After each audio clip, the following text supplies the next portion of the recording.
do Joel é bem rico e fala do passado e do futuro. Juízo de Deus no passado e no futuro. Vamos lá. Obrigado, meu irmão. Lição boa, lição para a gente aprender coisas interessantes. Ali na cabeceira tem um texto, né? O Senhor levanta a voz diante do seu exército, porque muitíssimo grande é o seu arraial. É poderoso quem executa suas ordens. Sim, grande é o dia do Senhor, muito terrível. Quem o poderá suportar? Vamos avançar. O dia do Senhor é tema de vários dos profetas menores. Avança para mim, por favor. Quando congela assim, tem que tirar e botar de volta. Foi. Nesta lição estudaremos os livros de Obadias, que trata do julgamento de Edom. Então, o tema do livro de Obadias é só sobre o juízo de Edom. E os escritos proféticos de Joel, que anunciou um dia do Senhor de juízo sobre o povo de Israel, e avançando as eras, apontou para o futuro dia do Senhor escatológico. Então, em Joel tem 2 dias do Senhor. Um dia do Senhor que se cumpriu na história lá atrás e um dia do Senhor lá para o futuro. Em Joel, um anúncio para a igreja, que recebeu a unção do dia de Pentecostes e que ainda desfrutará no tempo do fim do derramado do Espírito Santo. Também 2 cumprimentos para a profecia de Joel. Esse aqui é uma ilustração do dia de Pentecostes, 120 pessoas congregadas e veio o Espírito Santo sobre eles. Avança aí para mim. Vamos começar então, bem rápido aí pelo profeta Obadias, porque é bem simples essa lição, a parte do profeta Obadias. Obadias é levantado por Deus para profetizar a ruína dos edomitas, descendentes de Esaú, irmão gêmeo de Jacó. Vocês lembram disso? Todo mundo está ciente? Quem é Edom? Edom é o mesmo que Esaú, o vermelho, né? O ruivo, aquele que trocou a primogenitura por um prato de lentilhas. Muito bem, depois foi enganado por Jacó, depois se reconciliou. Então, da linhagem de Abraão vai sair esses 2 ramos. Vai sair Jacó, que é Israel, e vai sair Edom. Edom dá origem aos edomitas. Amém? São parentes consanguíneos. Só que quando Israel vai para o Egito, fica lá no Egito crescendo, né, se multiplicando, até sair com Moisés, Edom também tem sua trajetória em Canaã. Quando os israelitas voltam para a terra, para entrar na terra de Canaã, os edomitas não quiseram deixar eles passarem de boa. Então já começa aí uma, como é que diz hoje na gíria popular? Uma treta. Já começa uma treta entre parentes, né, 2 povos que deveriam ser unidos. Ao invés disso, quando Israel sai do Egito, encontra Edom endurecido contra Israel. E aí já deu a primeira circunstância de atrito. Isso aconteceu em Números 20, 14 a 20. Em 1 Samuel 14, 47, fala que o primeiro rei Saul também teve atrito com os edomitas. E em 1 Reis 11, 14, é o rei Davi, que também batalha contra os edomitas. Então, já começa aí uma história de rixa, lá na antiga Canaã, hoje chamado Palestina. Vê que ali a briga é antiga, né? Nós estamos falando aqui de quando o povo saiu do Egito. São mais de 3.600 anos. Então, desde o começo, os edomitas, a tribo de Edom, né, a família de Edom, o clã de Edom, ficou contrário ao clã de Jacó, de Israel. E eles são da mesma linhagem, deveriam ser parceiros. Isso vai justificar, porque tantos anos depois, Deus vai trazer juízo sobre Edom. Deus vai cobrar Edom uma posição. Por que Edom está brigando com Israel se saíram do mesmo ramo? São um parentesco. Isso vai ser o motivo do juízo. Vocês vão ver aqui no texto bíblico, amém? Esse decreto da parte de Deus de condenação para Esaú deveu-se ao ódio nutrido contra Israel. O sentimento rancoroso quando Deus puniu o seu povo por seus erros. E aí, mais adiante na história, Israel vai pecar e Deus vai usar inimigos para atacar Israel. Sempre foi esse o processo de Deus de tratamento com o seu povo. Quando o povo erra, Deus aperta o calo, não é? Mandando inimigos. Não é isso que você vê em todo o Antigo Testamento? Toda vez que Israel erra, vai desviando, Deus envia inimigos. E é uma maneira de julgar o seu povo. Só que desta vez, Deus julgou Israel e os edomitas aproveitaram para entrar também junto com os inimigos para atacar Israel. Então, esse ódio injustificado dos edomitas com Israel, Deus vai cobrar. É o que nós vamos ver agora aqui em Obadias 1, 10 e 11. Obadias, naquela linha cronológica que fizemos na semana passada, é um dos profetas mais antigos que existe. É muito anterior a Isaías, a Ezequiel, muitos séculos antes. E já havia ali, então, um julgamento para exercer sobre Edom. Todo mundo pegou o contexto? Alguém quer tirar alguma dúvida sobre isso? Não, né? Já entenderam? Quem é Edom e por que Deus vai julgar tão pesado Edom? Por causa do ódio contra Israel. Vamos lá, se fosse nos dias de hoje, seria, né?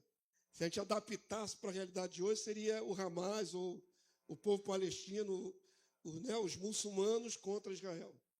Mas isso aqui é muitos séculos para trás, mais de 30 e tantos séculos para trás. Vamos ler então aqui, Obadias 1, de 10 a 15. Motivo do juízo, vamos lá? Por causa da violência feita a teu irmão Jacó. Percebe que Deus chama os edomitas de irmão de Jacó.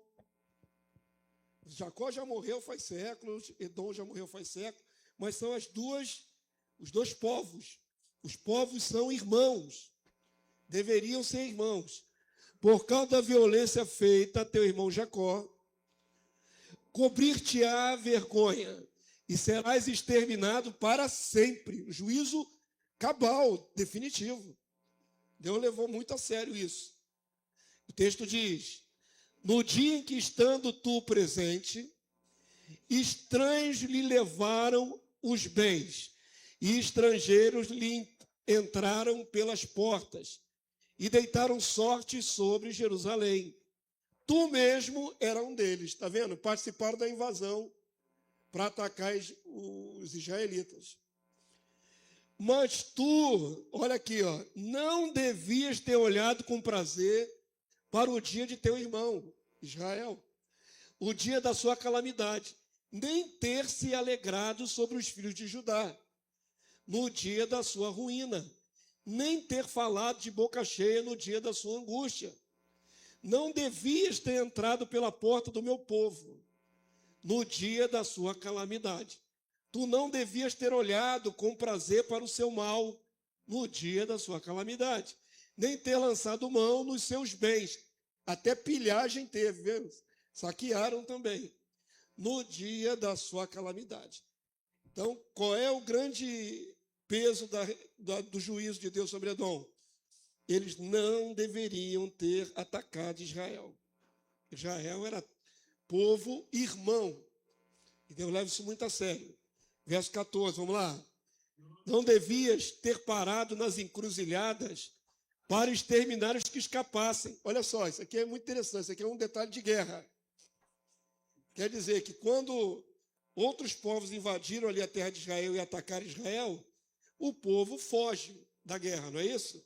Vai pelos caminhos tentando escapar da guerra. E aí o Edom simplesmente ficou no caminho esperando os caras virem e matar quem estava fugindo. Isso aí é covardia, né? Fazendo emboscada para quem estava fugindo da guerra. E aí pensa que não tem um Deus no céu vendo tudo isso?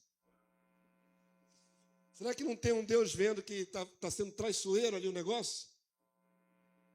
E aí eles fizeram isso. Então Deus, através do profeta, não só sentencia, como diz por que está sentenciando. Bem claro, né? Para exterminar os que escapassem, nem ter entregado os que lhe restassem no dia da angústia. Deve ter feito prisioneiros também. Porque agora vem aquela expressão que repete muito nos profetas. O dia do Senhor. Senhor em letras maiúsculas aqui, dia de Yahvé. Aqui o nome de Deus no hebraico, né? Impronunciável. Porque o dia do Senhor está prestes a vir sobre todas as nações. Agora, seu juízo, Edom, como tu fizeste, assim se fará contigo. O teu malfeito tornará sobre a tua cabeça. Deus é justo. Amém? Todos entenderam? Fácil de entender, né? Avança aí para mim. Deus cumpriu sua palavra e os edomitas foram expulsos da sua terra. Então, eles atacaram Israel.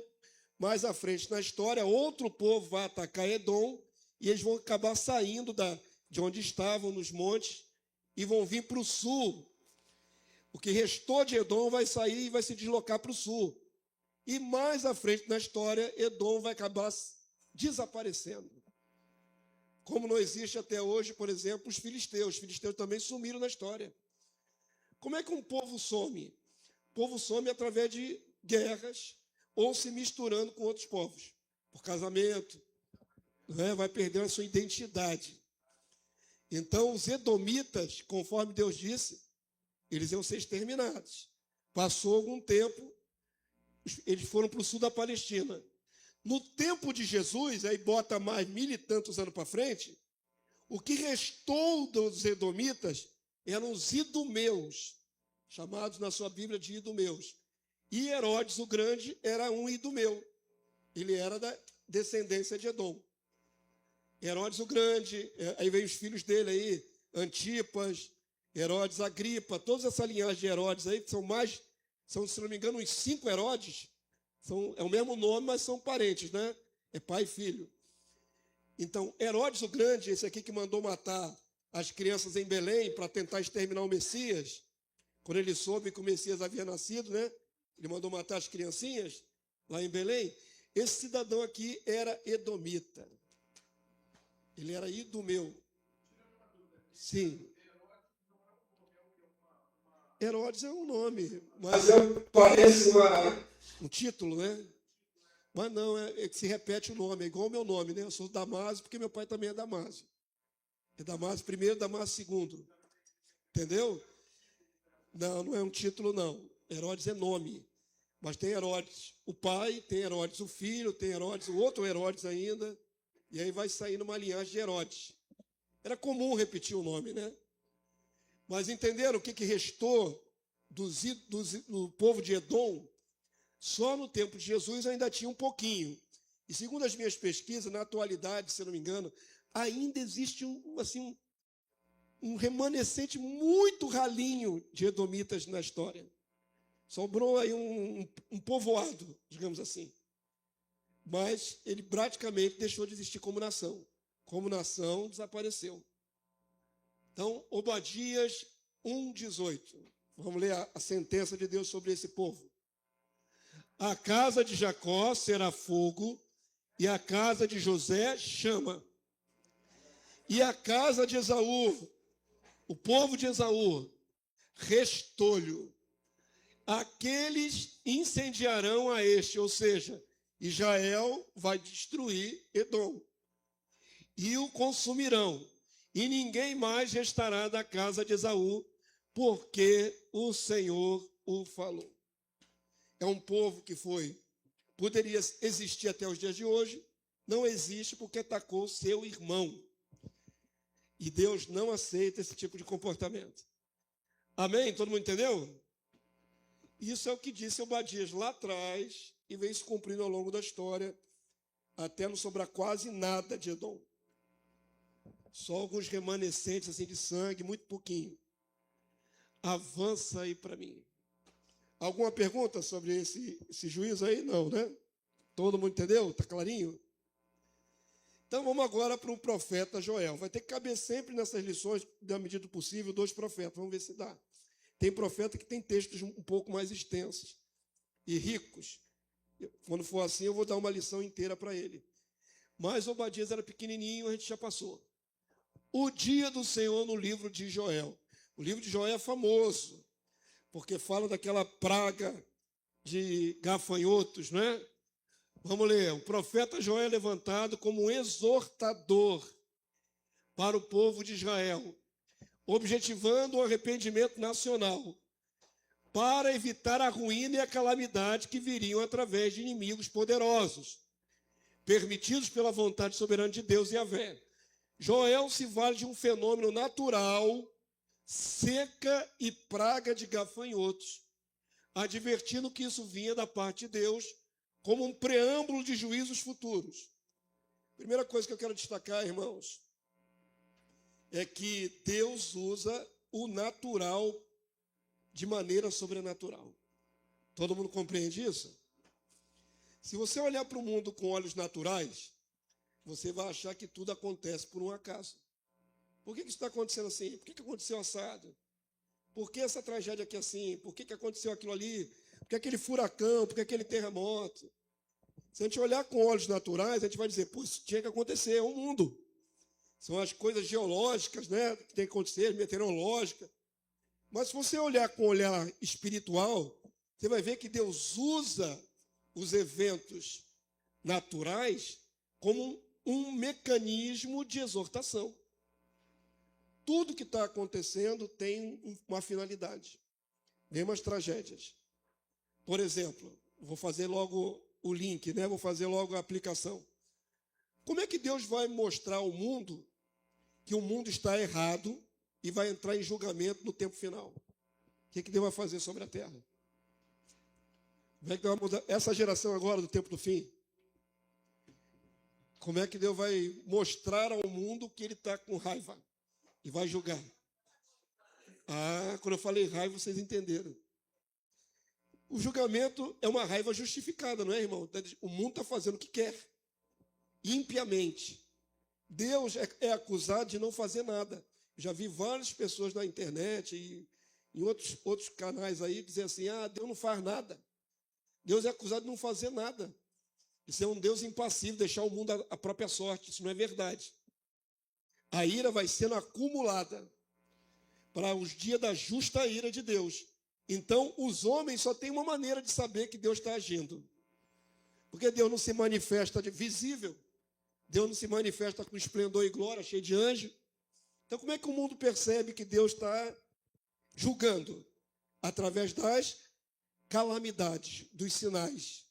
Tem que haver terremotos, tem que haver calamidades, tem que haver pestes, fomes, guerras. Isso tudo é Deus utilizando os seus mecanismos naturais na terra para dizer, sou eu que estou punindo. Acordem, se arrependam, e aí a punição acaba. Então, nada é por um acaso. E uma coisa, só um detalhe aí ilustrativo interessante. Vocês sabiam que teve terremoto no Rio de Janeiro? Semana passada? Não foi? Só que foi fraquinho. Na escala Richter, eu acho que chegou a 3,3 na escala Richter. Isso é muito fraco. Se vocês não sabem, cada vez que muda para um outro percentual, multiplica em 100 ou 1000 vezes a potência. Então, 3 é quase imperceptível, mas o Rio de Janeiro não tinha histórico de ter terremoto. O Brasil inteiro não tem histórico de ter terremoto, não é? Mas tem tido. Porque o Brasil inteiro está inteiro numa placa tectônica. O Brasil não está numa fenda, ele está numa placa inteira, assim, em cima da placa. Mas agora, lugares que não tinham terremoto estão tendo terremoto. Não é? E aqui Deus está tendo misericórdia, porque se Deus mandar um terremoto aqui no Rio de Janeiro, de 6 para cima, vai morrer muita gente. Cai tudo, porque a nossa estrutura não é feita. Por exemplo, aqui o pessoal aqui na Grajaú Jacarepaguá mora igual cabrito, não é? Nas encostas. Aquilo ali, meu irmão, aquilo ali uma sacudida de terremoto, joga tudo abaixo. Então, eu tenho um exemplo aqui da Grajaú. Isso aí, no Rio de Janeiro todo é assim, né? A maioria das construções irregulares. Nos morros e nas encostas, cai tudo.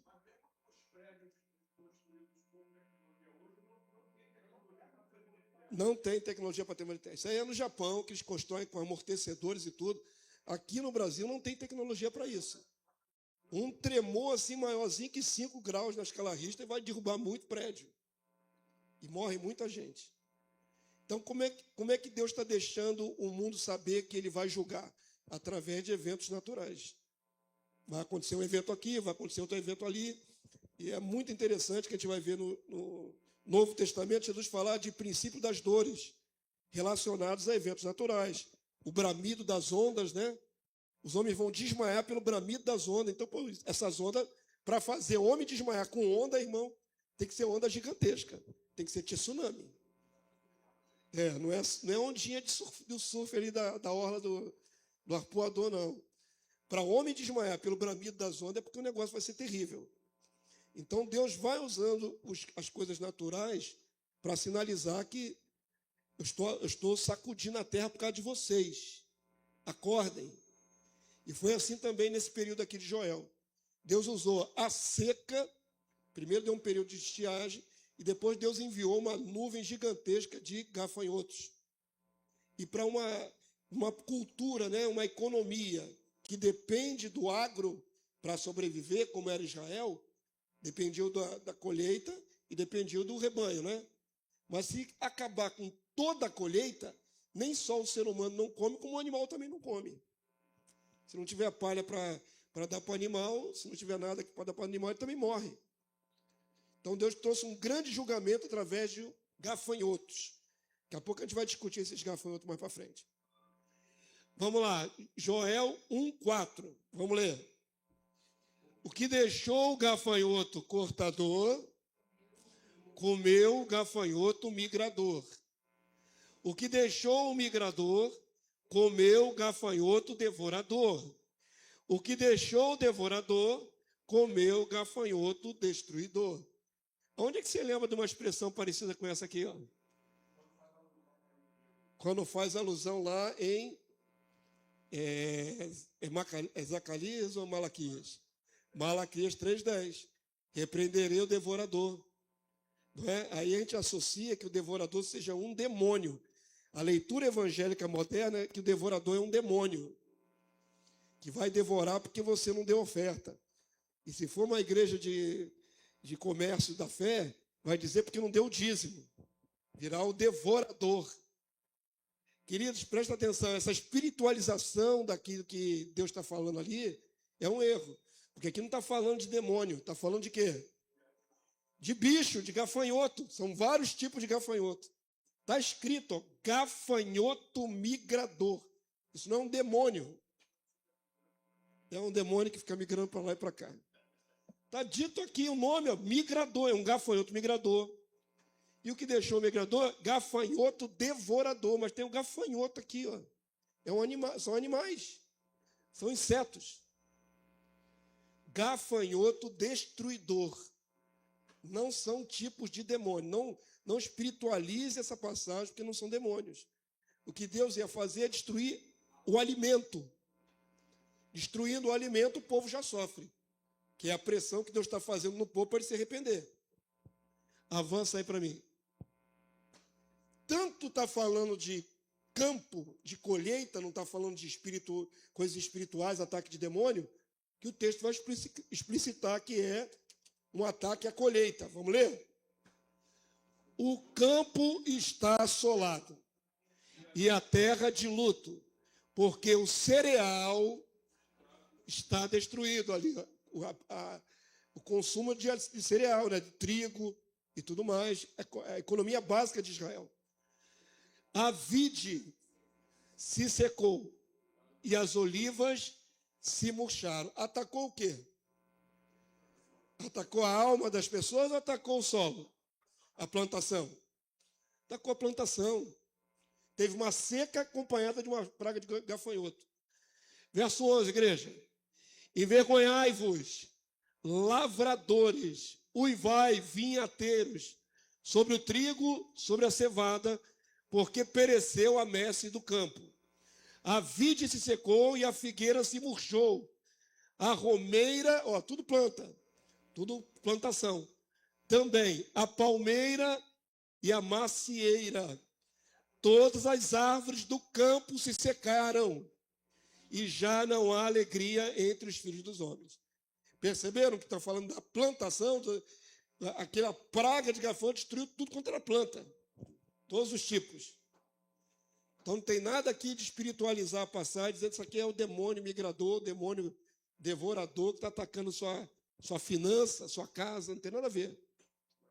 Foi um juízo específico, um juízo usando recursos naturais. Deus usou animais, os insetos, para fazer o povo sofrer um pouquinho para ver se arrepende. Avança aí para mim. É notável a citação de 4 tipos de gafanhotos, que são descritos com expressões como um povo poderoso posto em ordem de combate. Refere-se ao exército de gafanhotos que sobrevêm imparáveis e destruidores. Pode-se ver inferências escatológicas, mas esse juízo já aconteceu na história. Você já viu, pelo menos em filme, em reportagem, uma praga de gafanhotos em ação, irmãos? Muita coisa. E são na casa de, não sei exatamente precisar, mas são milhões, né? Não é na casa de milhares, não, são milhões de insetos. Escurece o céu, uma nuvem escura. E aí Deus vai usar na linguagem bíblica expressões que parecem fazer alusão a um exército de inimigos. A expressão é pertinente, porque ao mesmo tempo eles parecem um exército organizado, porque eles vão juntos, agrupados, e eles vão destruindo tudo. E também é uma metáfora para uma futura invasão de exércitos inimigos. Amém? Então vamos separar as coisas. Primeiro juízo de Deus foi com gafanhotos. Mesmo que a linguagem pareça dizer sobre exército, está falando de gafanhotos. Eles parecem um exército. Eles vão um atrás do outro, assim, ó. Teve até perto do Rio Grande do Sul. Teve uma praga de gafanhoto na Argentina que quase veio para as plantações aqui do Rio Grande do Sul. Ela veio voando, sabe de onde? Da África. Como é que uma nuvem de gafanhotos atravessa entre continentes sobre o Oceano Atlântico? É longe, irmão, é muita água para atravessar. Oi? Não tem quem controle. Saiu lá da África, essa nuvem de gafanhotos atravessou o Oceano Atlântico e chegou aqui na costa da Argentina.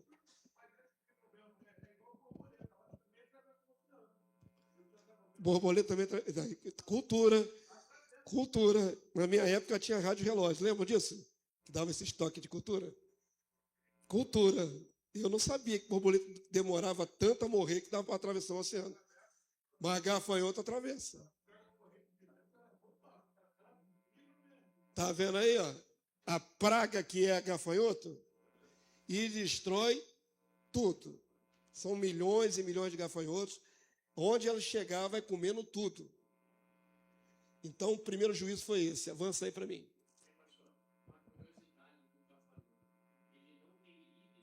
Mas ele vive em bando. Ele não tem nenhum líder. Parece até antinatural, né? Eles não se dispersam. Eles vivem em grupos. Falou de borboleta, que o meu conhecimento, a borboleta vive 21 dias. Só 21 dias que a borboleta vive? Então, com quanto tempo? Agora pesquisa em casa aí, quanto tempo leva para atravessar de um lado a outro aí a borboleta. Mas os gafanhotos também não devem viver muitos dias também não. Mas é o suficiente para vir destruindo tudo. Uma praga de gafanhotos. Agora vamos lá. Não é só sobre gafanhotos que Deus está falando. Ok? Deus usou os gafanhotos. Israel ficou sem plantação. Gemeu por causa da falta de cereal, de comida. Acabou com o trigo, acabou com o pão. Se não tem trigo, não tem pão. Acabou com a macieira, com o vinhedo. Estragou a alegria de Israel. Tá certo? Mas também Deus usa a imagem em Joel de inimigos naturais. Inimigos de Israel que no futuro viriam caso o povo de Israel não se emendasse. Eu acho que Deus é muito paciente com todos nós, com toda a comunidade de modo geral. Mas Deus, ele vai sucedendo as lições. Se você falha, Deus está querendo te posicionar na terra, digamos assim. Você está errado. Deus quer te posicionar. Aí Deus dá um toque. De alguma maneira. Se você não aprendeu, vai vir outro toque. E se não aprendeu, vai vir um terceiro toque. É assim. É assim que Deus usa. Por isso que a palavra diz lá em Hebreus, quando o Senhor te repreender, não desmaia. Não desmaie quando o Senhor te repreender, porque ele açoita quem ama. Ele está tentando consertar. Os toques de Deus são para consertar. Não é porque Deus tem raiva da humanidade. Deus ama o ser humano, ele quer consertar. Se você tivesse um filho que estivesse começando a entrar no caminho do vício, ou na bandidagem, você não ia tentar consertar esse filho? Exortando, ou de outras maneiras? Até mesmo integrando para as autoridades. Já aconteceu isso na história aí. Pais que, vendo que o filho estava indo na bandidagem, os pais mesmo integraram para a autoridade, para ele se corrigir. Porque se deixar solto, o que vai acontecer? Destruição. Morte. O final é morte. Então, Deus, ele usa mecanismos de repreensão para tentar corrigir. Se não passar na primeira prova, vai passar a segunda. Se não passar na segunda, vem a terceira prova, a quarta, e assim sucessivamente, até que não haja mais prova. A palavra de Deus diz, aquele que endurecido, né, aquele coração endurecido, foi repreendido várias vezes, tem uma hora que já não tem mais jeito. Tem uma hora que já não tem mais jeito. Mas Deus está tentando alertar Israel. Enviei a praga de gafanhotos, se emendem, andem corretos. Porque senão virá no futuro outra invasão, só que não vai ser mais de gafanhoto. Vai ser de exércitos inimigos. Vai ser uma nuvem, só que não vai ser uma nuvem de insetos. Vai ser uma nuvem de um exército inimigo. Sobreposta à imagem devastadora da nuvem de gafanhotos, há uma alusão profética sobre a invasão de um grande exército inimigo, caso não haja arrependimento do povo. Agora já é Joel capítulo 2, verso 1 em diante. Vamos ler? Tocai a trombeta em Sião e dai vozes de rebate no meu santo monte. Perturbem-se todos os moradores da terra, porque o dia do Senhor vem, já está próximo. Imagina levantar um profeta e dizer, olha, está chegando aí o castigo de Deus. O dia do Senhor vem. Verso 2, vamos lá. Dia de escuridade e densas trevas, dia de nuvens e negridão. Como a alva por sobre os montes, assim se difunde um povo grande e poderoso, qual desde o tempo antigo nunca houve, nem depois dele haverá pelos anos adiante, de geração em geração. À frente dele vai o fogo devorador, atrás chama que abrasa. Diante dele a terra é como o jardim do Éden, mas atrás dele um deserto assolado. Nada lhe escapa. A sua aparência é como a de cavalos, e como cavaleiros, assim correm, estrondeando como carros. Vem saltando pelos cimos dos montes, crepitando como chama de fogo, que devoram o restolho, como um povo poderoso posto em ordem de combate. Está falando dos gafanhotos e ao mesmo tempo apontando para o quê? Uma invasão futura, só que aí já não vai ser mais de gafanhoto. De exércitos. A linguagem é ambígua, duplicada. Avança aí para mim. Vamos ler. Diante dele, tremem os povos. Todos os rostos empalidecem. Correm como valentes, como homens de guerra. Sobem muros e cada um vai no seu caminho e não se desvia da sua fileira. Não empurram uns aos outros, cada um segue seu rumo, arremetem contra lanças e não se detêm no seu caminho. Assaltam a cidade, correm pelos muros, sobem as casas, pelas janelas entram como ladrão. Diante deles treme a terra e os céus se abalam, o sol e a lua escurecem, as estrelas retiram seus resplendor. O Senhor levanta a voz diante do seu exército. Aqui é notável de eu dizer que esse exército é dele. Não é? Pronome possessivo. Iavé, exército de Iavé. Quem é que está controlando essa invasão? Deus. É o próprio Deus que está fazendo isso. O Senhor levanta sua voz diante do seu exército, porque muitíssimo grande é o seu arraial. Porque é poderoso quem executa suas ordens. Estão debaixo de ordem de Deus. Sim, grande é o dia do Senhor, muito terrível. Quem poderá suportar? Amém? Todo mundo entendeu? Então o dia do Senhor é terrível porque é o próprio Deus que está trazendo essa calamidade através de recursos naturais.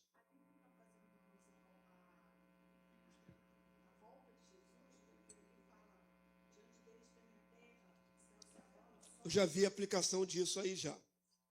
Mas eu quero me deter aqui no que já cumpriu, tá bom? Eu já vi essa aplicação. Pode se cumprir ainda. Como eu disse já várias vezes, profecias têm mais de um tempo de cumprimento. É cíclico, né? E é muito interessante essa dinâmica da profecia, que ela possa ter um cumprimento no tempo passado, uma mais à frente, outra mais à frente ainda. Então, ela serve como modelo do modus operandi de Deus, né? Como é que Deus opera? Opera desta forma. Então, essa mesma dinâmica pode se repetir mais de uma vez. Amém? Todo mundo entendeu? Avança aí para mim, tem mais texto. Também já ensinei à igreja que junto com a calamidade, Deus dá o quê? Esperança. Deus dá esperança. Isso é muito importante a gente entender. Isso é muito importante a gente entender. Quando a gente olha para o Antigo Testamento todo, Israel erra muitas vezes. Israel é o povo escolhido de Deus. Ok? Porque erra muitas vezes, Deus tem que repreendê-los muitas vezes. E trazer situações difíceis muitas vezes. E trazer invasões de exército inimigo muitas vezes. E trazer calamidades naturais muitas vezes. E é muito importante você entender que o Deus que hoje nós servimos não mudou. Nós estamos agora na era da graça, estamos agora com Cristo ao nosso lado, mas Deus é o mesmo. Deus é o mesmo ontem, hoje, eternamente. Deus não muda. Então, algumas vezes vai acontecer de Deus ter que insistir nos juízos. Parecidos, iguais, semelhantes. Porque é o modo de Deus operar. Amém? Todo mundo entendeu? E é muito interessante saber que no meio do juízo, Deus sempre dá alento aos fiéis. Mesmo que Deus julgue uma nação inteira, presta atenção na minha colocação agora. Mesmo que, vamos pegar o Brasil. O Brasil merece juízo? O que vocês acham? Eu acho que nós já estamos debaixo de juízo há 3 anos e meio, não estamos, não? Faltando 3 anos e meio, pelo menos. Eu acho que nós já estamos debaixo de juízo. E será pior se o juízo aumentar para mais 4 anos, irmão. Estão entendendo a metáfora? Só uma misericórdia. Então, presta atenção. O Brasil merece juízo por uma série de fatores. Índice de violência altíssimo. Há muito assassinato no Brasil. O que mais? Corrupção altíssima. Desvio de verba para quem está passando necessidade. Deus olha do céu e isso é repreensível, né? Totalmente repreensível. O que mais? Você pode listar aí no Brasil. Libertinagem, né? Sexual. Comportamento libertino. A marcha gay do Brasil é a maior do mundo. Sabiam disso? A marcha gay que é feita, esse movimento de homossexuais andando nas ruas aí, sai em procissão, é a maior do mundo. Você acha que isso não afronta a Deus?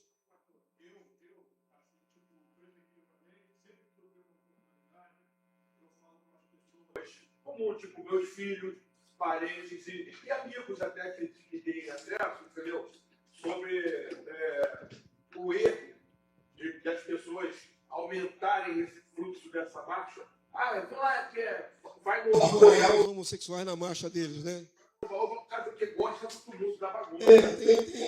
Tem um carro elétrico, tem um som de carnaval, né? Aí entra todo mundo no bolo. Tem o mesmo juízo.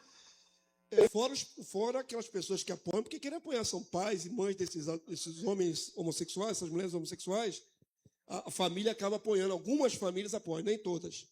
O Brasil é bastante conservador, mas há aqueles que já anuíram, né? Já aceitaram e dão apoio aos seus filhos homossexuais, às suas filhas homossexuais. E olha só, Deus está vendo, irmãos. Mas vocês não falaram uma outra coisa que é bastante desagradável para Deus aqui no Brasil. O que é? Idolatria. O Brasil não é um país idólatra. É um país religioso, mas não é idólatra. Não idolatra ídolos de madeira, de prata, de de concreto. O maior ídolo de concreto está lá, ó, no Corcovado lá.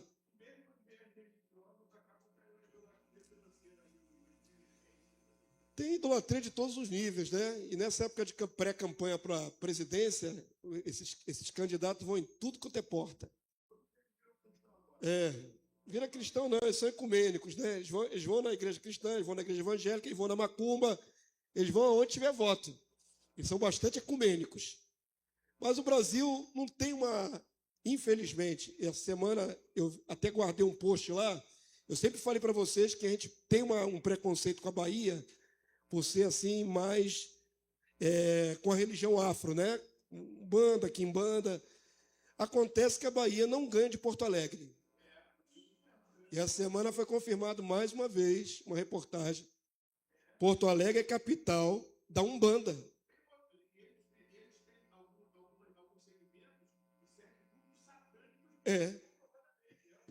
Então, a gente olha para a Bahia e acha que lá é o foco. Mas aqui no Rio Grande do Sul é mais do que a Bahia. E esses focos de idolatria, né? Porque é uma idolatria, adoram orixás, falsos deuses e tudo mais, não desagrada a Deus. E olha que o Sul teve aquele castigo lá da inundação há cerca de 2 anos atrás. Né? Tem tempo, já ergueram uma estátua para Satanás. Existe uma estátua inaugurada no Rio Grande do Sul para Satanás. E não acha que Deus não vê essas coisas? Que Deus não vai julgar? Então, se nós olharmos bem para o nosso país, ele merece juízo. Ah, pastor, mas tem muito evangélico. Verdadeiramente, tem muito evangélico. Tem um número imenso, enorme, incontável de igrejas evangélicas no Brasil, do sul até o norte. Mas no meio disso tudo, aí vamos olhar para o povo de Deus também, irmão. E aí? O povo de Deus está andando direitinho? Está todo mundo temente? Está todo mundo no formato que Deus queria? Não tem um monte de escândalo envolvendo o povo de Deus também? Não tem corrupções, não tem idolatria também, teologia da prosperidade, é uma idolatria. Não tem desvios de vários níveis, de vários tipos, no meio do povo cristão também. Teve agora uma outra reportagem, um escândalozinho pequeno escândalozinho. Ia haver um show do Fernandinho no interior. Estava orçado em 250 mil, se eu não me engano. E aí o dinheiro não saiu, ou saiu dos cofres que não devia. Sei que teve um pequeno problema aí, por causa de um dinheiro grande que saiu para o Fernandinho. E eu julgava o Fernandinho o mais isento dessa galera toda aí do gospel. Eu pensei que ele não se vendia desse jeito. Mas, se você olhar de perto, irmão, tudo é dinheiro. Idolatria é o dinheiro, pô. Esse pessoal não vai fazer show por menos de não sei quantos mil. É show, né? Não é culto. Então, Deus olha do céu um monte de coisa errada. Não trará ele juízo sobre a nossa nação? Ele não tem que trazer juízo sobre a nossa nação? Mesmo que tenha uma grande contingente de cristãos evangélicos. Vamos lá. É muito interessante que para Deus os eventos de juízo são acompanhados de promessas de restauração e salvação. Para Deus, eventos separados por séculos são imediatos. O derramado do Espírito Santo sobre Israel cumpriu-se parcialmente no dia de Pentecostes, mas cumprir-se-á novamente no tempo do fim, sobre os remanescentes eleitos. Eu estou focando aqui nessa lição Israel, não estou focando aqui a igreja gentia que somos nós, ok? Quando o profeta Joel profetizou a vinda do Espírito Santo, porque é interessante, irmãos, Joel é muitos séculos antes de Cristo. Mas Deus, controlador de toda a história, já usou o profeta para dizer que num tempo determinado ele iria derramar o seu Espírito sobre toda a carne. Lembrando que na antiga aliança, o povo de Israel não era todo ungido com o Espírito Santo, não. É um erro comum de interpretação.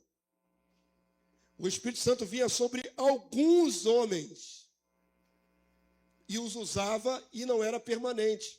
Vinha sobre os profetas, vinha sobre algum rei. Davi, por exemplo, era portador do Espírito Santo. Mas a gente às vezes tem uma noção de que a antiga aliança é igual à nova. Todo mundo tem o Espírito Santo. Não era assim na antiga aliança.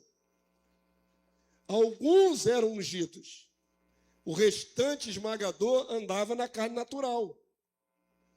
Por isso a promessa de Joel ela é fantástica. Porque Deus está dizendo que vai derramar o Espírito sobre toda a carne. Sobre várias classes diferentes. Não vai vir mais só sobre o sacerdote ou sobre o rei. Vai vir sobre servos e servas. Escravos vão receber o Espírito Santo. Isso é fantástico. É uma mudança bem grande. Não é? É uma dinâmica nova de Deus na terra. Amém? Todo mundo entende a importância desse anúncio profético? Então vamos lá. Joel 2, 28. Leia aí comigo, vamos lá. E acontecerá, depois jogando para o futuro, que derramarei o meu espírito sobre toda a carne. Vossos filhos e vossas filhas profetizarão. Vossos velhos sonharão. E vossos jovens terão visões. Aqui não é só sobre os maduros, mas até sobre jovens. Aqui não é só sobre a casta da liderança religiosa, mas também sobre os jovens. Isso é um anúncio, uma quebra de paradigma muito forte. E o que diz mais o texto? E até sobre escravos, servos e servas, escravas, derramarei o meu espírito naqueles dias. Então a promessa era essa. Para nós é perspectiva passada. Já aconteceu. Lá atrás, no dia de Pentecostes. Para o profeta Joel e o povo que estava vivo na época de Joel, que recebeu a reprimenda de Deus que viria um exército inimigo e ia destruir tudo, ouvi que no futuro Deus derramaria do seu próprio espírito sobre seres humanos, vários do povo de Israel. Isso era um alento. Deus não está definitivamente com raiva de nós, não vai jogar a gente no lixo, não vai acabar com o nosso povo. Mas no futuro, nossa descendência receberá essa bênção. Todo mundo entende isso? Como era importante para Israel também ter um alento, uma promessa. As promessas mantêm a gente estimulado. Para nós também cristãos, né? A promessa da vida eterna, a promessa da incorruptibilidade. São as promessas que são o nosso grande alento. Porque se fosse só olhar para o juízo, a gente podia desfalecer. Deus vai trazer juízo, mas também vai trazer grandes coisas. E são essas grandes coisas que nos alentam. O início do derramado do Espírito sobre Israel se deu em Jerusalém, onde os apóstolos de Jesus e outros discípulos judeus receberam a promessa da unção, inaugurando a igreja. Então a igreja ungida começa ali em Atos dos Apóstolos. E era a promessa que foi dada a Joel, lá atrás. Atos 2,16. Leiam comigo para não ouvir só a minha voz, vamos lá? Mas o que ocorre é o que foi dito por intermédio do profeta Joel. E acontecerá nos últimos dias, diz o Senhor, que derramarei do meu espírito sobre toda a carne. Vossos filhos e vossas filhas profetizarão, vossos jovens terão visões e sonharão vossos velhos. Até sobre os meus servos e sobre as minhas servas derramarei do meu espírito naqueles dias e profetizarão. Basicamente, ele citou o texto de Joel na íntegra. Amém? Com um leve acrescentar aqui no finalzinho de um profetizarão, mas de qualquer maneira ele está citando Joel na íntegra. E quem está falando isso é o apóstolo Pedro, da sua pregação inaugural, e ele está dizendo, está vendo esse mover todo que está acontecendo aqui em Jerusalém? É o cumprimento de Joel. Amém, querido? Todo mundo pegou? Avança aí para mim. Acontece que, como as profecias são cíclicas, também tem que acontecer no tempo do fim, sobre Israel. Então, vou fazer uma linha do tempo aqui para você me acompanhar. Joel são muitos séculos antes de Jesus, certo? E Deus fala para ele, ó, no futuro, seus descendentes vão receber porção do meu espírito. Esse período aí de Joel até o Pentecostes, vários séculos. Aqui acontece o derramamento do Espírito prometido por Jesus e por Deus. lá atrás. Isso para nós é 2000 anos lá atrás, ok? Avança esses 2000 anos, século 21. A promessa continua ainda sendo de derramar do Espírito Santo.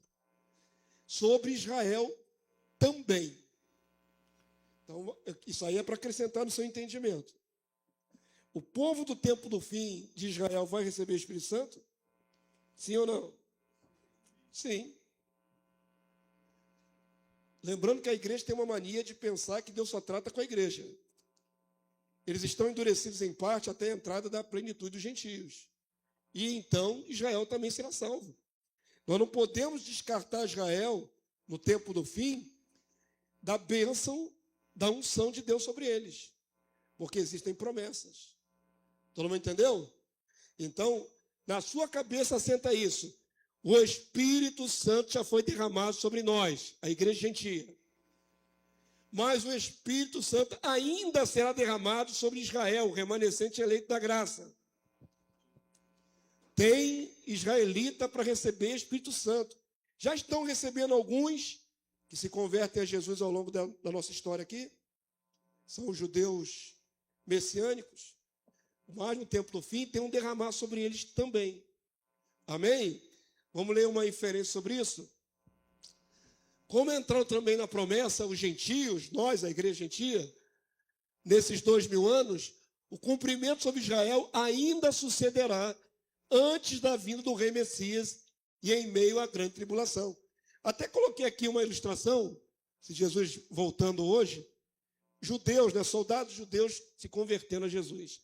Eu creio que isso vai acontecer. Amém? E é muito interessante, irmãos, só para ilustrar o que o Senhor está fazendo nesse tempo. Ainda não se levantou uma pregação maciça sobre o mundo do Evangelho do Reino, ok?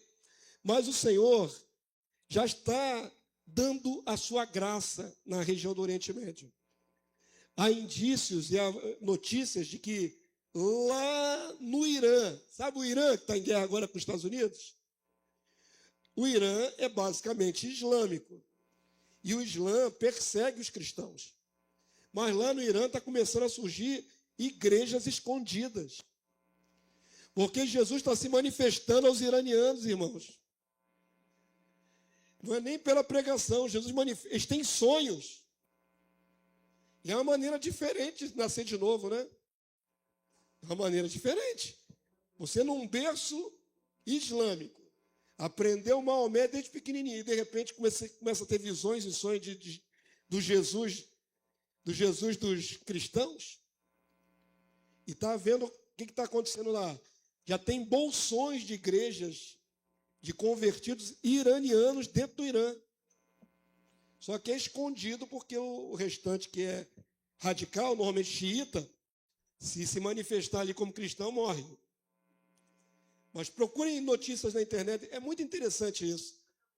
Procurem notícias na internet de conversão dentro do Irã, que está acontecendo agora, lá no Oriente Médio. O Espírito do Senhor está trabalhando, amém?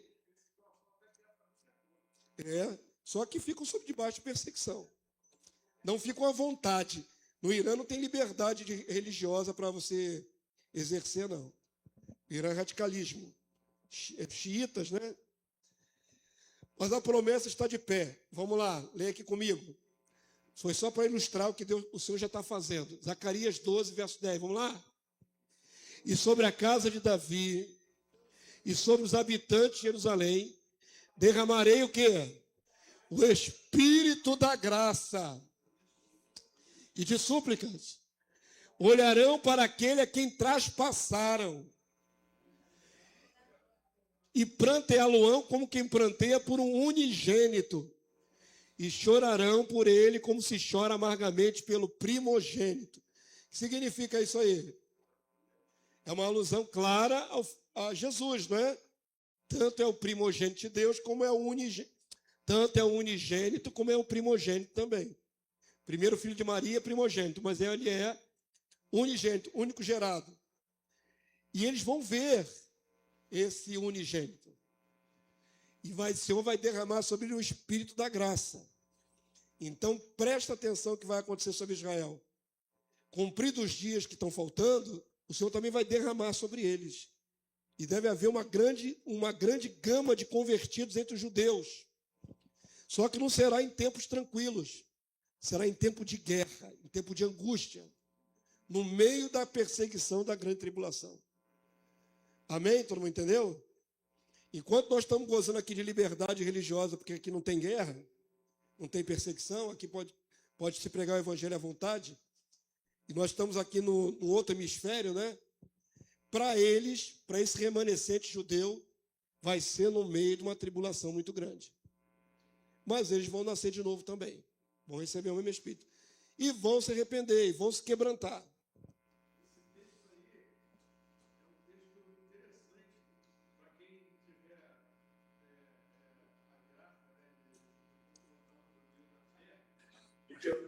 Quem é esse aqui? Isso é interessante, porque eu gostaria de saber como é que o judeu interpreta esse texto de Zacarias, que é Antigo Testamento, né?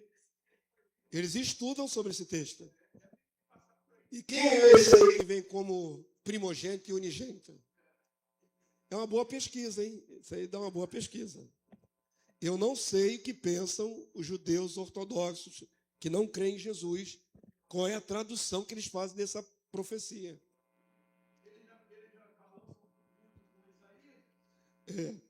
Eles distorcem para a interpretação deles, né? O que eu sei é que eles não acreditam no nosso Salvador, Jesus Cristo, como sendo o cumpridor dessas palavras. Eles não têm nenhuma esperança de que o Messias seja mais do que um homem. Para eles, o Messias vai nascer do ventre de qualquer judia lá e vai ser um grande líder, mas não tem essa conotação sobrenatural, no sentido de ser Deus. Isso eles não aceitam. Você pode pesquisar à vontade que o judeu não aceita. O que eles mais rejeitam no nosso Cristo não é que ele tenha sido usado por Deus como um profeta. Eles rejeitam a deidade de Jesus. Eles não aceitam que Jesus seja Deus igual ao Pai. Essa é a rejeição dos judeus atualmente. Porque um homem, houve vários profetas que eram homens naturais. Então, para eles, Jesus é um homem natural usado por Deus, como profeta. Avança aí para mim. Tem um filmetinho aqui pequenininho. Vocês gostam, né? Quem veio hoje aproveita. É curtinho, 4 minutinhos. A história de Joel começa em uma época turbulenta. Desde pequeno, ele observava... Dá para dar ganho? Não, acabou, nós estamos mexendo ali para dar um ganho no áudio.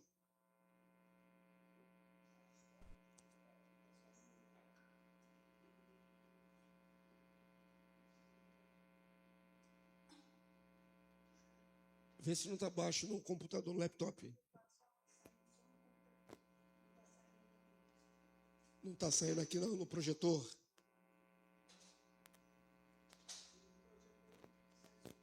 É igual fizeram ontem no filme, que passou aqui, no cine.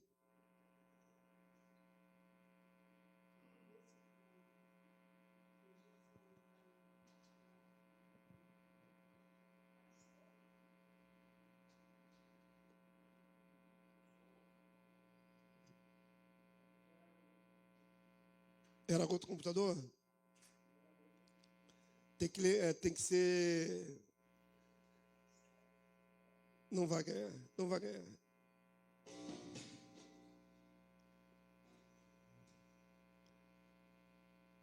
Eu também nem avisei que ia passar filme, né? Senão eu tinha ajustado antes.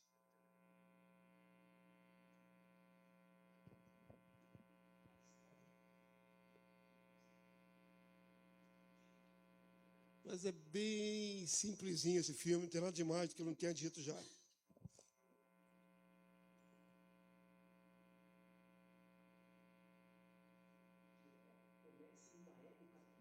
Glória a Deus. A história de Joel começa em uma época turbulenta. Desde pequeno, ele observava o povo de Israel perdido e afastado de Deus. Seu pai, Petuel, o ensinou sobre a importância de ouvir a voz de Deus.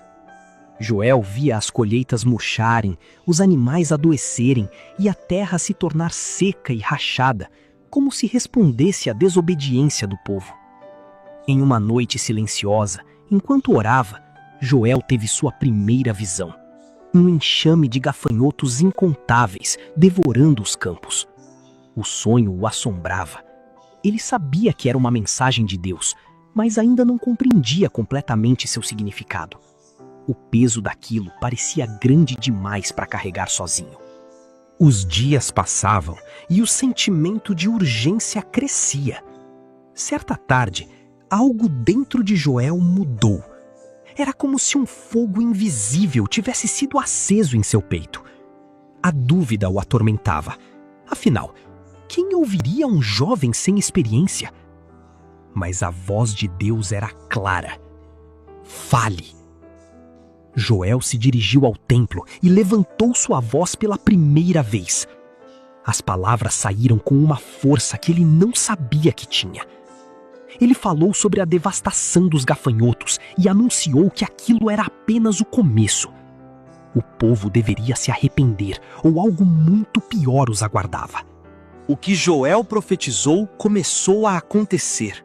Os gafanhotos chegaram em nuvens densas, destruindo tudo. Cada folha verde foi devorada, cada fruto arrancado. O sustento de famílias inteiras desapareceu em horas. A fome assombrou os lares e o desespero tomou conta das ruas. Joel não se calou. Com voz firme, andava pelas ruas e praças clamando pelo arrependimento do povo. Rasgai o vosso coração e não as vossas vestes, dizia ele. Não bastava mostrar arrependimento por fora, era preciso mudar por dentro. A mensagem de Joel tomou uma forma ainda mais sombria. Em suas visões, ele enxergava o dia do Senhor, um evento que abalaria toda a terra. Um dia de trevas e escuridão, com um exército imbatível marchando como fogo. O que estava em jogo não era apenas a sobrevivência de Israel, mas sua própria relação com Deus. Joel foi ao templo e convocou todos, dos mais jovens aos mais velhos. Os sacerdotes deveriam se vestir de pano de saco. O templo se encheu de homens, mulheres e crianças em jejum e oração. O som de prantos e súplicas ecoava por toda a cidade. Joel trouxe então uma palavra de esperança. Deus restauraria o que havia sido destruído. Os campos voltariam a ser verdes, as colheitas retornariam com fartura. Era uma visão quase inacreditável para quem havia perdido tudo. Mas Joel falava com tamanha certeza que ninguém podia duvidar. A promessa ia além da terra. Joel profetizou que o próprio Espírito de Deus seria derramado sobre toda a carne. Filhos e filhas profetizariam, velhos teriam sonhos e jovens teriam visões. Não haveria mais distinção de classe ou idade. Era uma promessa radical e revolucionária para seu tempo. A atenção se voltou para um novo tema: o julgamento das nações. Joel via Deus reunindo todos os povos que oprimiram Israel no vale de Josafá. Ali, cada nação prestaria contas por seus atos. Nenhum ato de opressão ficaria impune. O próprio destino do mundo seria decidido naquele lugar. Joel descreveu uma restauração completa e incomparável. Os montes destilariam vinho novo, rios jorrariam águas cristalinas e Deus habitaria novamente em Sião. A aliança entre ele e seu povo seria completamente renovada, trazendo paz e proteção definitivas. Joel convocou sacerdotes e líderes para se colocarem diante de Deus com pranto e súplica. A oração intercessória seria a chave da restauração. Mas ele deixou claro que essa responsabilidade não era só dos sacerdotes. Cada pessoa e cada família tinham um papel a desempenhar. Joel equilibrava suas advertências com a mensagem da misericórdia divina. Deus não desejava destruir, mas restaurar. Quem sabe se ele não voltará e trará bênçãos, dizia. O julgamento não era o fim, mas uma oportunidade de correção. Tudo dependia da resposta do povo. Joel percebeu que sua mensagem transcendia seu tempo e alcançaria gerações futuras. O dia do Senhor seria um aviso contínuo, geração após geração. Para ele, o futuro sempre traria um novo começo, desde que o povo estivesse disposto a voltar o coração para Deus. O tempo de escolha nunca termina. Muito obrigado por estar aqui com a gente. A história de Joel nos lembra que nunca é tarde para voltar a Deus e que Ele sempre cumpre suas promessas. Se você gostou, deixe o seu like, se inscreve no canal e ativa o sininho para não perder nenhuma história. A gente se vê no próximo vídeo. Deus abençoe você. Tá bom? Mas perceberam aí agora uma panorâmica maior sobre tudo que nós falamos aqui, né?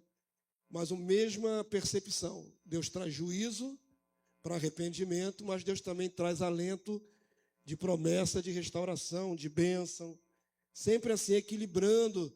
Se Deus trouxer só o juízo, toda a carne desfaleceria. Se não tivesse nenhuma expectativa de bênção no futuro. Equilibra, Deus equilibra isso. Vai destruir, vai ser terrível, vai ser morte, mas também no futuro vai ficar bom. Porque no meio daquela geração que ouviu essa sentença de morte, irmãos, haviam piedosos. Imagina que se você tivesse nascido naquela época e não hoje. Imagina se você fosse judeu no tempo de Joel e visse a corrupção toda e você não concordasse com aquilo. E ouvisse do profeta que Deus vai matar todo mundo, vai acabar, vai vir destruição, vai vir exército inimigo. Se não houvesse o equilíbrio de ter também uma promessa de bênção, até os justos desfaleceriam. Então Deus traz o julgamento, traz a promessa do julgamento, mas a profecia aponta para um tempo de salvação no meio disso tudo, amém? E é muito interessante a gente ter esse equilíbrio, não é? Até nas nossas pregações, não falar só do terror. Você vai morrer, você não quer se arrepender, vai morrer. Oferece a vida. Você está indo num caminho de morte, mas Jesus é a vida. Você não fala só do juízo, do julgamento, você fala da oportunidade de salvação. Você equilibra a mensagem. Amém, queridos? Então vamos terminar essa aula de hoje. Profecia avança no tempo. Ele vai ver o dia do Senhor se cumprir escatologicamente agora, no tempo do fim. O julgamento dos povos na volta do Messias. Joel 2,30. Então percebam que o livro de Joel, apesar de ser curtinho, ele é tão importante como Daniel, ele é tão importante como Isaías, para mostrar o futuro das nações. Vamos lá, Joel 2,30. Vamos ler. Mostrarei prodígios no céu e na terra. Sangue, fogo, coluna de fumaça. O sol se converterá em trevas. Significa o quê? Eclipse solar. E a lua em sangue. São as luas de sangue. Sinal de Deus. Antes que venha o grande, terrível dia do Senhor.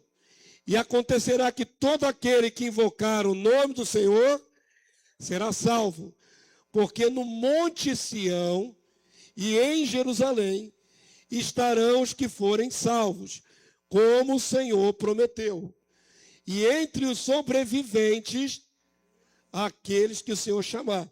Sobreviventes só significa que o negócio vai ser no meio de grande tribulação. Ok? Avança aí para mim.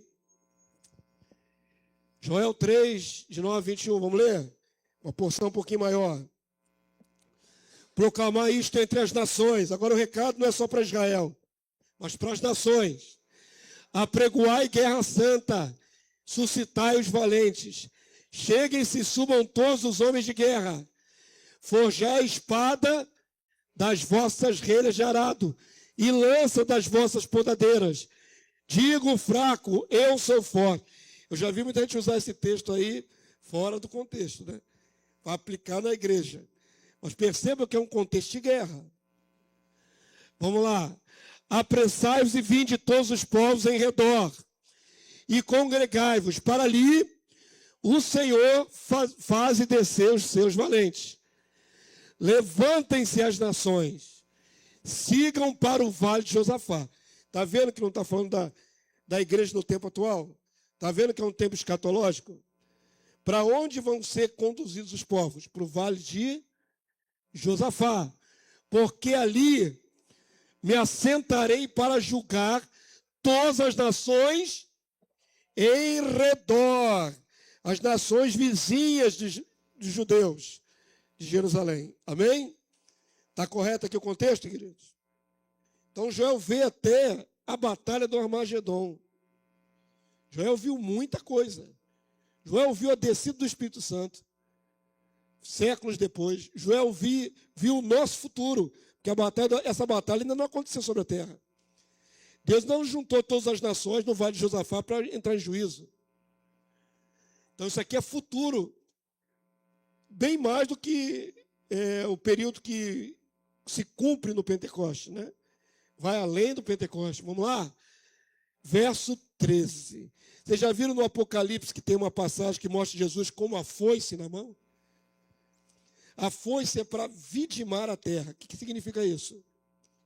Passar a foice na terra é para juntar os cachos num lugar. Colheita. A gente tem uma visão urbana aqui, é difícil passar o que eu estou querendo mostrar. As colheitas eram ceifadas. Se pega e corta, certo? Vocês nunca foram da roça, né? Vocês já cortaram, vocês já viram como é que colhe milho? Nada, né? Todo mundo aqui é urbano, ninguém sabe nada do que eu estou falando. Se o pastor Manuel estiver presente, ele ia dizer quem sabe. Ele foi criado em fazenda. Então, presta atenção. A ideia da ceifa, através dessa foice, é para juntar os molhos. Entenderam? Passa-se a foice, junta os molhos e leva para o lugar. Até as uvas são colhidas com corte. São cortados do cacho, assim, corta o cacho. E junta os cachos no lagar, para serem pisados. Amém? Está todo mundo pegando a ilustração aqui? Então vamos lá. Verso 13. Lançai a foice, porque está madura a seara, a plantação. Vinde, pisai, porque o lagar está cheio. Já colheu, já jogou no lagar. Agora vai ser o quê? Pisado. Essa colheita é de povos. O lagar é o vale da decisão. E é onde o Senhor vai pisar os inimigos. A ideia é essa. A figura é essa. E aí, ó, o lagar já está pronto. Já está cheio. Já colocou onde tem que morrer todo mundo. Os seus compartimentos transbordam, porquanto a sua malícia é grande. São pessoas más. São inimigos de Deus. E o que acontece com o pisar do lagar? O sangue das uvas chega até a que altura? Do freio dos cavalos. Por um transcurso de mais ou menos 300 quilômetros de sangue. Um rio de sangue.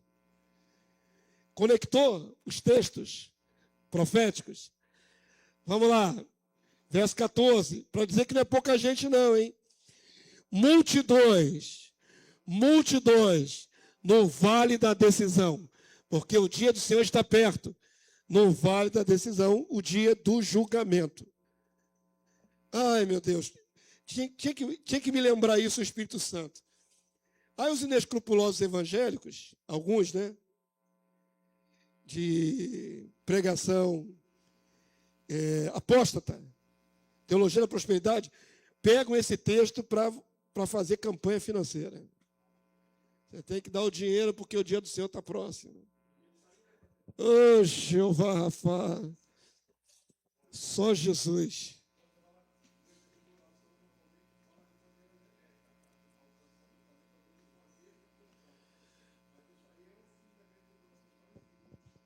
É mais para aqueles que estão ali em redor, meio que circunscreve ali a batalha. Isso. Esse é o fim deles. Esse é o julgamento. E as outras passagens proféticas vão mostrar quem pisa. Tanto lá em Isaías, mostra que aquele que pisa suja as suas vestes do sangue das uvas, como lá no Apocalipse, que Jesus também vem guerreiro e com as vestes salpicadas de sangue, o sangue dos inimigos. E ele vem para esmagar os exércitos inimigos. Então, juntando as profecias, você chega no quadro completo da vitória esmagadora do Senhor, dia do julgamento das nações. Avança aí para mim. verso 15. Vamos lá, estamos vendo um quadro profético. Isso ainda não aconteceu na terra. Qual é a relevância de Joel para a nossa vida? É uma palavra que está para se cumprir. Ainda não se cumpriu o dia do Senhor. Profetizado aqui em Israel nesse momento aqui, né? O dia do Senhor com gafanhoto já se cumpriu. O dia do Senhor escatológico ainda não se cumpriu. Vamos lá, lê comigo. O sol e a lua se escurecem e as estrelas retiram seu resplendor. O Senhor brama de Sião, é bem localizado, e se fará ouvir de Jerusalém, e os céus e a terra tremerão. Mas o Senhor será o refúgio do seu povo e a fortaleza dos filhos de Israel. Então, está claro que o Senhor vem pelejar para salvar Israel também. Não está claro aí, irmãos? Verso 17. Sabereis assim que eu sou o Senhor, vosso Deus, que habita em Sião, meu santo monte, e Jerusalém será santa. Estranhos não passarão mais por ela, porque nessa ocasião ela estará invadida pelos exércitos do anticristo. Mas vão ser expulsos, vão ser mortos. E ela vai ser santa. Verso 18. E há de ser naquele dia que os montes destilarão mosto. Aí já é o reino. O que significa os montes destilarão? Agora, a uva não é o sangue dos inimigos. É porque vai haver abundância mesmo. Fertilidade. Porque há de ser naquele dia os montes destilarão mosto e os outeiros manarão leite. Tudo isso é figura de prosperidade. E todos os rios de Judá estarão cheios de águas. Sairá uma fonte da casa do Senhor e regará o vale de Sitim. Olha aqui, ó, o Egito se tornará em desolação, juízo, e Edom será um deserto, abandonado. Então o sul do Mar Morto vai continuar desértico, por causa da violência que fizeram os filhos de Judá, e cuja terra derramaram sangue inocente. É uma transposição de épocas aqui, né? Que já fizeram no passado, que vão fazer no futuro.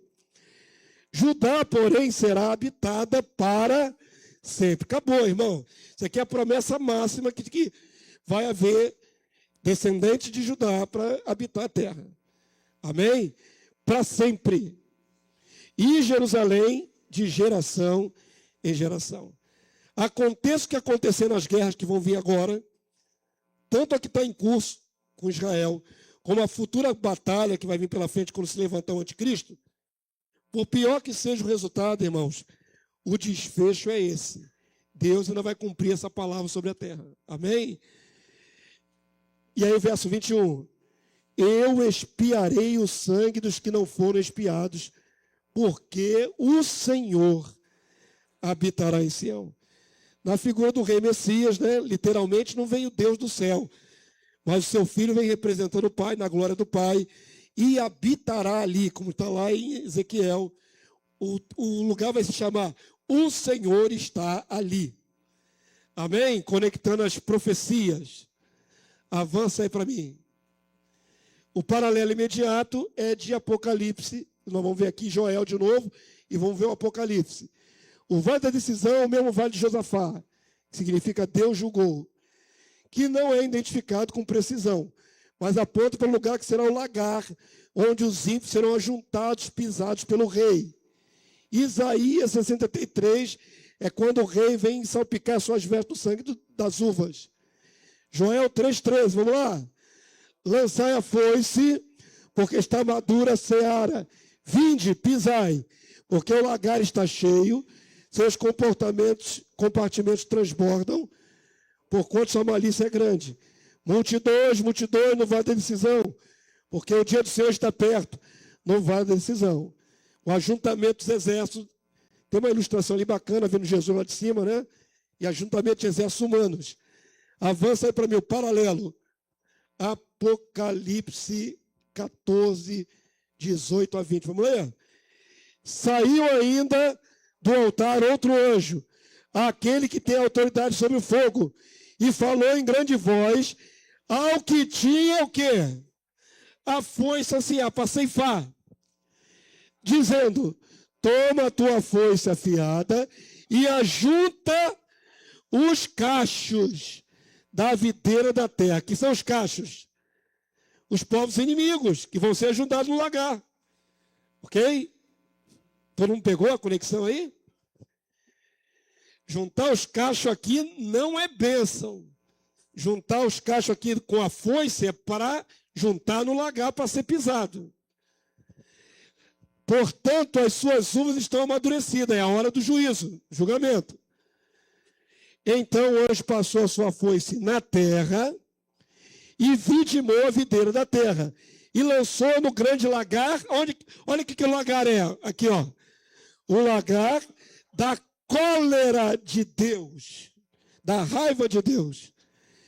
E o lagar foi pisado fora da cidade e correu sangue do lagar até o freio dos cavalos, numa extensão de 1.600 estádios, 300 quilômetros, mais ou menos.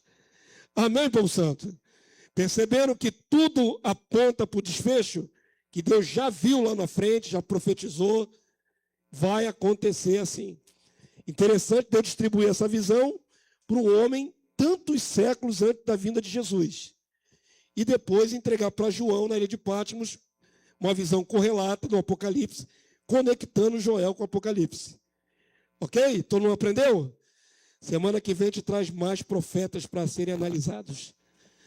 Eu acho importante ter essas ferramentas nas mãos. Você nunca mais vai ler e ficar perdido quando lê Joel ou quando conecta com o texto de Apocalipse. Já consegue ver a correlação. Amém? Vamos ficar de pé. Tomara que semana que vem venham mais irmãos para aprender. Eu acho importante a gente não ficar só contido com aquilo que a gente aprende no Novo Testamento, né? Você deixa de aprender coisas importantes que ainda vão se cumprir. Vem alertando. Há quantos séculos ele vem alertando? Se fizer uma continha básica aí, são muitos séculos. São mais de 30 séculos que Deus vem alertando a humanidade. Está tudo já visualizado por Deus. Já determinado e escrito. E vai acontecer. Amém? Acabou, Melissa. Hoje não teve grilo, né? Vamos lá, semana que vem deve estar aí. Vocês estão com saudade do Roberto Grilo? Ele não fez uma gracinha hoje no meio da aula? Glória a Deus, queridos. São assuntos importantes que você vai aprender nesse trimestre, amém? Até eu viajar, eu acho que ainda tem mais 2 aulas. Tem 2 domingos ainda. Dá para a gente avançar mais nos estudos. Amém? Pai Santo, bendito seja o teu nome. Te agradecemos pela tua palavra revelada no nosso coração. Senhor, é muita graça nós estudarmos a tua palavra e entendermos a tua palavra. Porque muitos homens procuram conhecimento da palavra e não compreendem. O Senhor não lhes revela. E a nós, teus pequeninos, o Senhor revela. Isso é graça sobre graça.